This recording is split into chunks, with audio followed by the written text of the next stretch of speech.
నిజంగా ఇంత దారుణమైన పరిపాలన గతంలో ఎప్పుడు ఈ రాష్ట్రంలో లేదు. ఈవెన్ చంద్రబాబు నాయుడు గారు గతంలో ముఖ్యమంత్రిగా ఉండేప్పుడు కూడా ఇంత దారుణంగా పరిపాలించలేదు.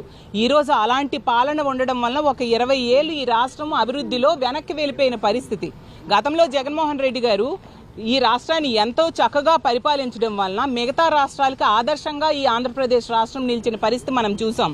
ఈజ్ ఆఫ్ డూయింగ్లో నంబర్ 1 స్థానంలో నిలబెట్టారు జగన్మోహన్ రెడ్డి గారు. అలాగే విద్య, వైద్యం, వ్యవసాయ రంగాలకి పెద్దపీట వేస్తూ నిజంగా మిగతా రాష్ట్రాలన్నిటికి కూడా వీళ్ళ ఆదర్శంగా, మన ఆంధ్రప్రదేశ్ రాష్ట్రం ఆదర్శంగా ఉండే పరిస్థితి మనం చూసాం. నిజంగా అప్పుల్లో తీసుకుంటే 3.22 లక్షల కోట్లు అప్పు చేశారు కేవలం 19 నెలల్లో కూటమి ప్రభుత్వం. అంటే అది ఆల్ టైమ్ రికార్డు. అంత దారుణంగా రాష్ట్రాన్ని అప్పుల్లో ముంచేసిన పరిస్థితి.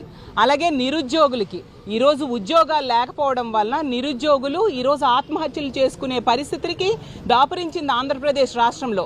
8.2% నిరుద్యోగిత రేట్లో మనం దేశంలోనే మొదటి స్థానంలో ఉన్నాం. ఇంత దారుణమైన పరిస్థితులు గతంలో ఎప్పుడైనా చూసామా నేను అడుగుతూ ఉన్నాను.